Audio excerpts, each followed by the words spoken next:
नमस्कार दोस्तों, स्वागत है आपका इस ऑनलाइन प्लेटफॉर्म पर जहां रोजाना 7 बजे आपको राजस्थान करंट जी के 10 क्वेश्चन मिलते हैं मात्र 15 से 20 मिनट। तो रोजाना ये क्लास जरूर लगाया करें अपनी बेहतरीन तैयारी के लिए। और जो इस यूट्यूब चैनल पे पहली बार आया है वो चैनल को सब्सक्राइब, जो वीडियो देखा है वीडियो को लाइक और अपने दोस्तों के साथ शेयर करना ना भूलें। शुरू करते हैं क्लास। और क्लास का पहला क्वेश्चन 15 से 26 नवंबर 2025 तक टोक्यो जापान में होने वाले डेफ ओलंपिक में राजस्थान से कितने खिलाड़ी भाग लेंगे? डेफा ओलंपिक, एक होता है ओलंपिक, एक होता है पैरा ओलंपिक, एक होता है डेफ ओलंपिक।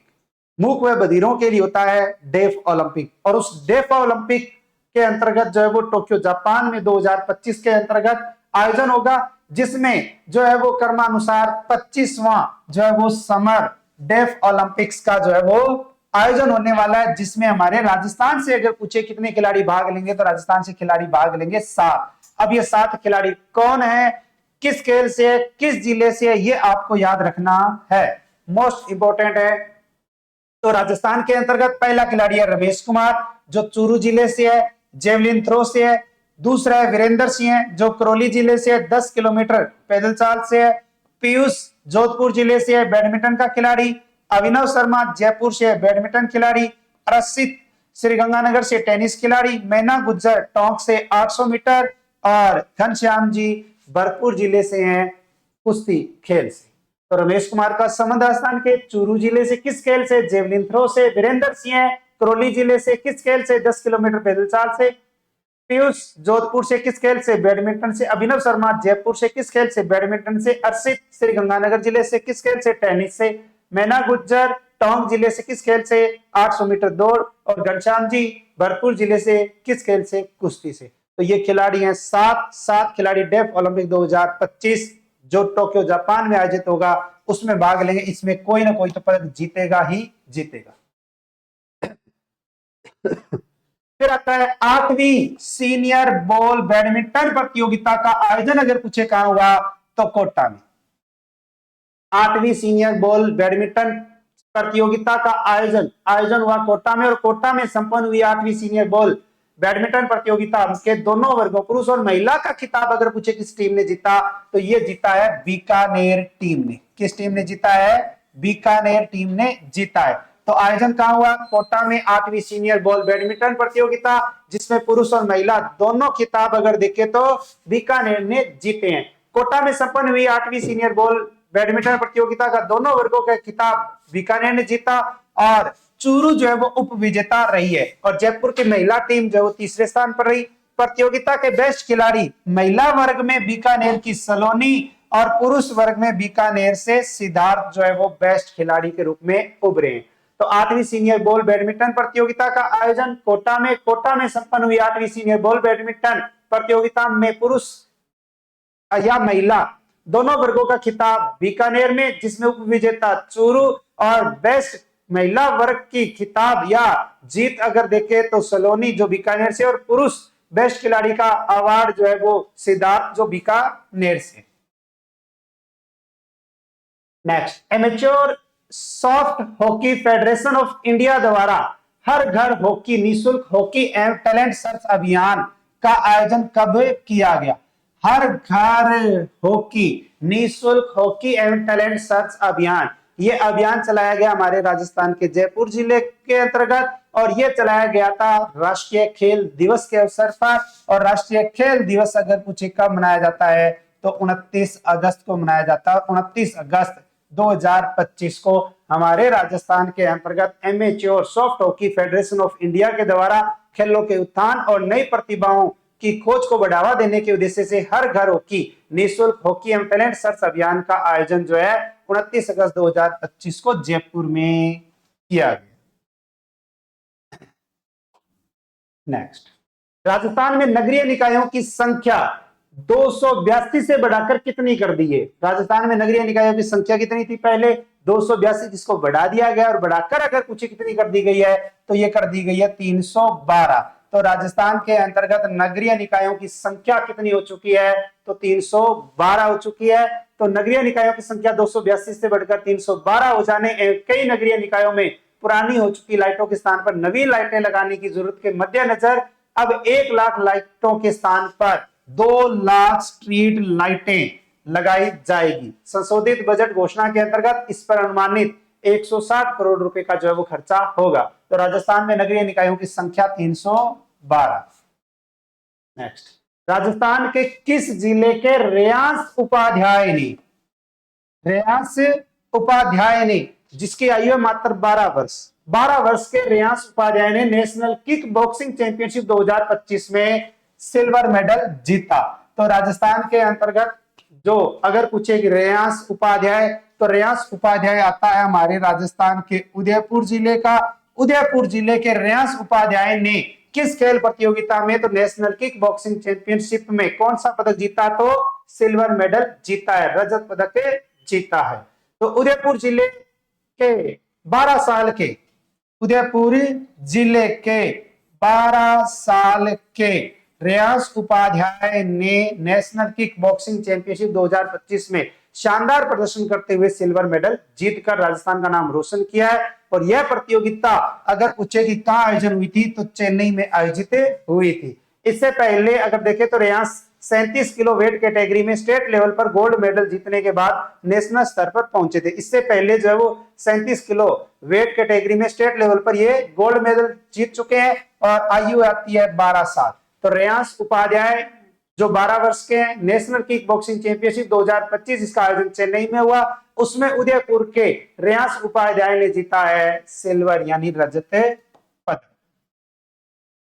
राजस्थान विधि विरुद्ध धर्म परिवर्तन प्रतिषेध विधेयक 2025 के नए प्रारूप का अनुमोदन किसके द्वारा किया गया, तो राजस्थान विधि विरुद्ध धर्म परिवर्तन प्रतिषेध विधेयक 2025। अब ऐसे जब विधेयक वाले क्वेश्चन आते हैं ना एग्जाम में, जैसे मान लो किसी भी एग्जाम के अकॉर्डिंग, तो उसमें सत्य असत्य कथन 4 कथन देकर फिर हमसे जो है वो पूछता है। तो इसलिए इनका ध्यान रखना पड़ता है, क्योंकि ऐसे क्वेश्चन जब विधेयक वाले आते हैं ना, तो वो थोड़ा सा 3-4 शब्दावली आती है। तो राजस्थान के मुख्यमंत्री है भजनलाल शर्मा, और भजनलाल शर्मा ने इसका अनुमोदन किया है। इस विधेयक के कानून बनने के उपरांत कोई भी व्यक्ति या संस्था किसी व्यक्ति पर मिथ्या निरूपण, कपट पूर्वक, बल पूर्वक, अनुचित प्रभाव आदि का प्रयोग कर धर्म परिवर्तन नहीं करवा सकेंगे। अगर कोई व्यक्ति अथवा संस्था ऐसे करते हैं तो उन्हें कठोर दंड दिया जाएगा। अगर कोई व्यक्ति केवल विधि विरुद्ध धर्म परिवर्तन कराने के उद्देश्य से विवाह करता है तो ऐसा विवाह शून्य होगा। इस विधि में अपराध गैर जमानती व संज्ञेय होगा, यानी कि जमानत भी नहीं होगी। प्रस्तावित विधेयक में मूल पैतृक धर्म में वापसी को धर्म परिवर्तन की परिभाषा में सम्मिलित नहीं किया गया है। अवैध धर्मांतरण पर न्यूनतम 7 वर्ष और अधिकतम 14 वर्ष के कारावास एवं न्यूनतम 5 लाख रुपए का जुर्माना। नाबालिग, दिव्यांग, महिला, SC ST वर्ग के पीड़ित के विरुद्ध ऐसा अपराध करने पर न्यूनतम 10 वर्ष एवं अधिकतम 20 वर्ष के कारावास और न्यूनतम 10 लाख रुपए का जुर्माना। और सामूहिक धर्म परिवर्तन करने पर न्यूनतम 20 वर्ष एवं अधिकतम आजीवन कारावास और न्यूनतम 25 लाख रुपए के जुर्माने का प्रस्तावित किया गया है। तो अवैध धर्मांतरण पर कम से कम सजा का प्रावधान 7 साल और अधिकतम 14 साल, जुर्माना कम से कम 5 लाख। अगर हम देखें तो नाबालिग, दिव्यांग, महिला, SC पीड़ित का उनके विरुद्ध ऐसा जघन्य अपराध करने पर न्यूनतम 10 साल, ठीक है, और अधिकतम 20 साल का कारावास है और न्यूनतम जो है वो जुर्माना 10 लाख रुपए का है। सामूहिक धर्म परिवर्तन, क्या सामूहिक धर्म परिवर्तन करवाने पर न्यूनतम जो है वो सजा 20 वर्ष की, अधिकतम है आजीवन कारावास और न्यूनतम 25 लाख रुपए का जुर्माना। अब धर्म परिवर्तन के लिए विदेशी संस्थान एवं अवैध संस्थान से धर्म प्राप्त करने पर 10 वर्ष एवं अधिकतम 20 वर्ष का कारावास और न्यूनतम 20 लाख रुपए जुर्माना जो है वो प्रस्तावित किया गया। व्यय, डर, बल, विवाह का वादा, विवाह, नाबालिग, महिला, अवैध व्यापार जैसे अपराधों के लिए न्यूनतम 20 वर्ष और अधिकतम आजीवन कारावास और न्यूनतम 30 लाख रुपए का जुर्माने का प्रावधान किया गया। इस बात का विशेष ध्यान रहे, क्योंकि ये विधेयक जो है जिसके तहत विदेशी संस्थान व अवैध संस्थान से धन प्राप्त करने पर कम से कम 10 साल की सजा और अधिकतम 20 साल, न्यूनतम 20 लाख रुपए का जुर्माना है। और व्यय, बल, विवाह, वादा, विवाह, अवैध व्यापार जैसे अपराधों के लिए न्यूनतम 20 साल की सजा और अधिकतम आजीवन कारावास और कम से कम 30 लाख रुपए का जुर्माना भी है। नेक्स्ट, राजस्थान पुलिस द्वारा सुरक्षा सखी संवाद पखवाड़ा कब शुरू किया गया? तो राजस्थान के अंतर्गत सुरक्षा सखी संवाद पखवाड़ा किसके द्वारा? राजस्थान पुलिस के द्वारा। राजस्थान पुलिस के द्वारा अगर पूछे कि ये कब शुरू किया गया तो 1 सितंबर 2025।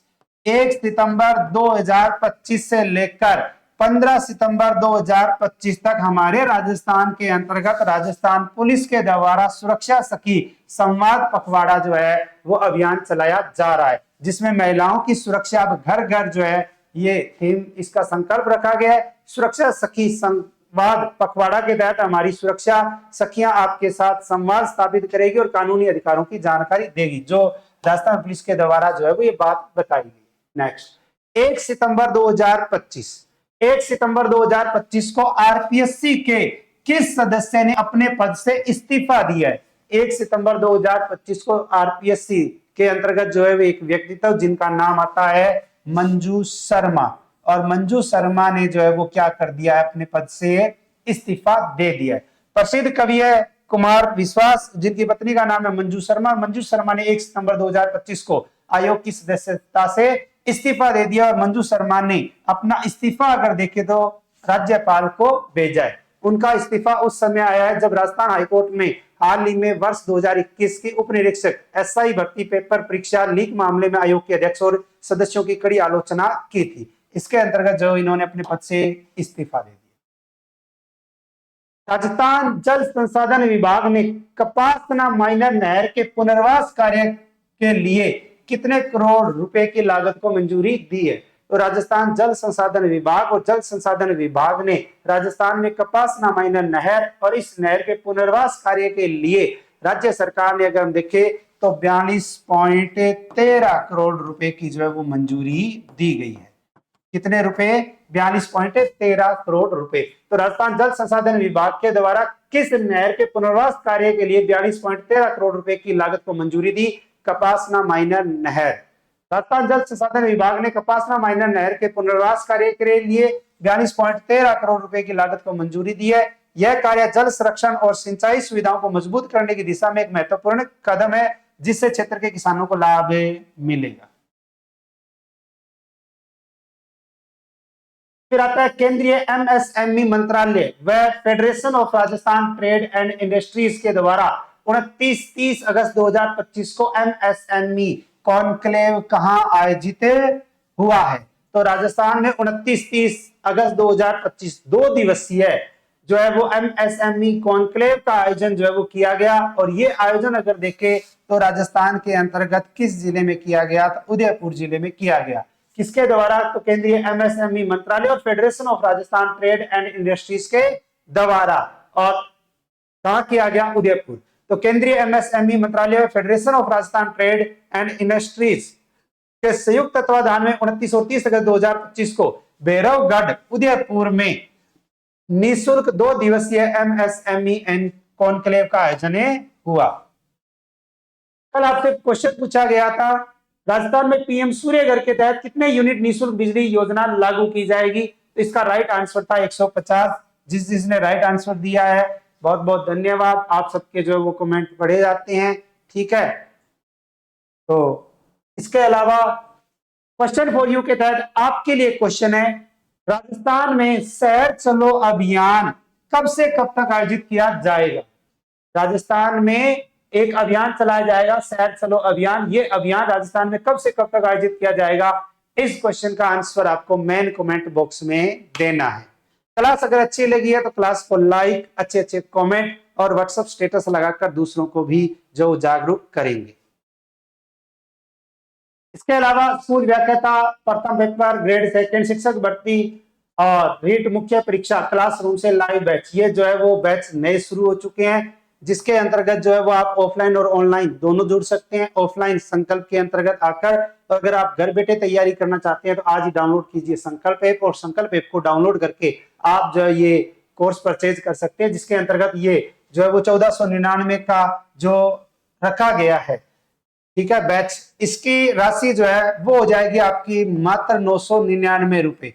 यानी कि एक दिन का ऑफर है 5 सितंबर को, केवल 5 सितंबर को एक दिन का एक ऑफर रखा गया, जिसके अंतर्गत जो आपको सभी कोर्स, चाहे आप first grade, second grade, REET, LDC, patwari, CET, कोई भी अगर आप कोर्स लेते हैं तो लाइव बैच जो है वो आपको 999 रुपए में मिलेगा, केवल एक दिन के लिए। तो ऑफर का फायदा उठा सकते हैं। शिक्षा मनोविज्ञान 5 सितंबर से जो है वो शुरू होने वाला है। मात्र 299 रुपए इसका चार्ज रखा गया है।